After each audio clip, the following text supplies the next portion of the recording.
Boras, kembali lagi dengan saya Ebenezer Official. Di video kali ini saya akan membahas salah satu sekolah pariwisata di bawah naungan Kementerian Pariwisata, yaitu Politeknik Pariwisata Medan. Di sini saya akan menjelaskan seluruh program studi dan beberapa fakta menarik tentang prodi tersebut. Nah, pasti teman-teman pengen tahu kan? Tetap nonton video ini ya sampai habis biar gak ketinggalan informasi yang menarik.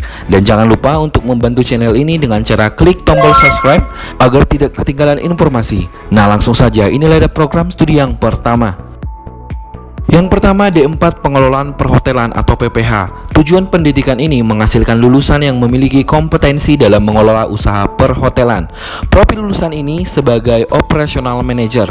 Waktu studi yang dicapai oleh program studi perhotelan ini sebanyak 8 semester dengan beban studi 140 sampai dengan 160 SKS. Sebutan yang diberikan pada program studi ini adalah Sarjana Sains Terapan Pariwisata atau STRPAR. Lulusan program studi ini harus mempelajari seluruh operasional hotel, dimulai dari pembuatan makanan, minuman, dekorasi kamar, dan yang lainnya. Keunikan dari prodi ini adalah mewajibkan mahasiswa-mahasiswinya menjalankan training selama 2 kali, yaitu di semester keempat dan di semester keenam. Yang kedua adalah D3 Manajemen Divisi Kamar atau MDK. Tujuan pendidikan ini menghasilkan lulusan yang memiliki kompetensi dalam mensupervisi operasional pada bagian divisi kamar. Profil lulusan ini dapat menjadi Front Office Supervisor, Housekeeping Supervisor, pengelolaan laundry, pemasar produk jasa laundry, dan lain-lain. Waktu studi selama 6 semester dan beban studi sebanyak 110 sampai dengan 120 SKS. Sebutan yang diberikan pada lulusan ini adalah Ahli Madya Pariwisata atau AMDPAR. Prodi ini mempelajari Front Office Department dan Housekeeping Department. Setelah nantinya mempelajari 3 semester dalam pembelajaran Front Office dan Housekeeping Department, mahasiswa-mahasiswi ini akan menjalankan training di semester keempat dan ditempatkan sesuai dengan kemampuan yang dimiliki mahasiswa tersebut antara Front Office Department dan Housekeeping Department.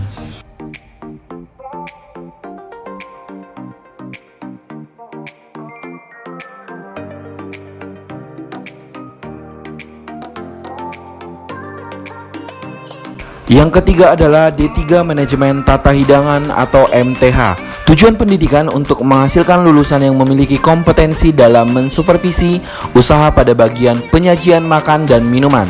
Profil lulusan ini sebagai Restoran Supervisor, Head Waiter, Bartender, dan pengelola usaha minuman.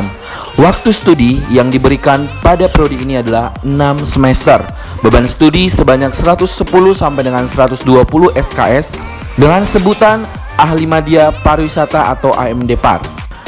Dengan menerapkan prinsip dasar interior di bagian penyajian makanan dan minuman, prodi ini membekali kita untuk membuka usaha sendiri atau wirausaha di bagian makanan dan minuman dan merancang dan mengevaluasi beberapa menu untuk diterapkan pada saat operasional bisnis.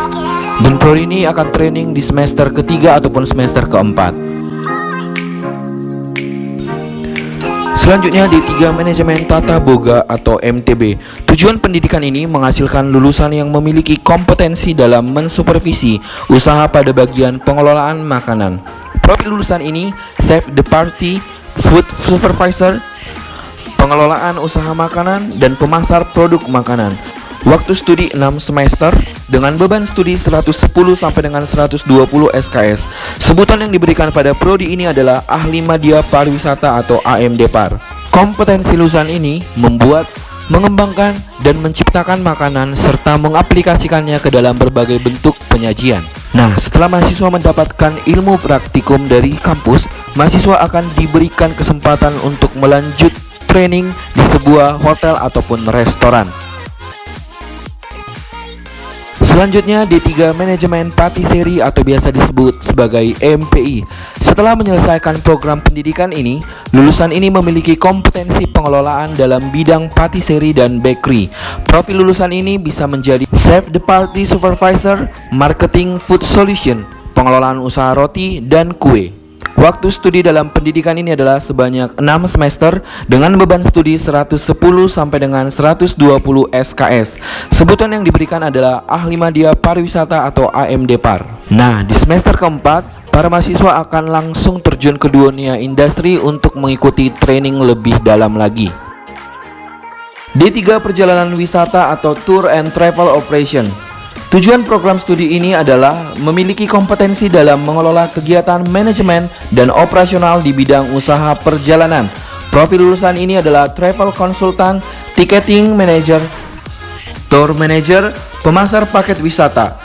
Waktu studi yang diberikan selama 6 semester dengan beban studi 110 sampai dengan 120 SKS. Sebutan yang diberikan adalah ahli media pariwisata atau AMD Par. Kompetensi lulusan dapat melaksanakan pemandu wisata, mengidentifikasikan produk wisata untuk melaksanakan perancangan paket wisata, dan lain-lain. Setelah mahasiswa menempuh pendidikan selama 3 semester, mahasiswa akan langsung terjun ke dunia industri pada saat on the job training yang biasa dilaksanakan di semester keempat. Yang terakhir, D3 Manajemen Perencanaan dan Pemasaran Pariwisata atau biasa disebut MP3. Tujuan program studi ini, lulusan memiliki kompetensi dalam bidang perencanaan dan pemasaran wisata. Profil lulusan ini dapat menjadi asisten konsultan perencanaan destinasi pariwisata, tenaga pemasar destinasi pariwisata, tenaga muda peneliti pariwisata, dan pengelolaan usaha jasa informasi pariwisata. Waktu studi 6 semester dengan beban studi 110 sampai dengan 120 SKS. Sebutan yang diberikan adalah AMD Par atau ahli media pariwisata. Setelah mendapatkan ilmu dari praktikum, semester 4 akan menjadi on the job training bagi mahasiswa MP3. Demikianlah informasi yang dapat saya berikan, semoga bermanfaat bagi teman-teman semua. Mungkin teman-teman semua pengen tahu trainingnya di mana, di luar negeri kah atau dalam negeri, bahkan di instansi pemerintahan. Teman-teman boleh klik di bagian bawah, saya akan buat linknya. Saya ucapkan sekali lagi terima kasih untuk teman-teman semua. Sampai jumpa di video selanjutnya. Horas!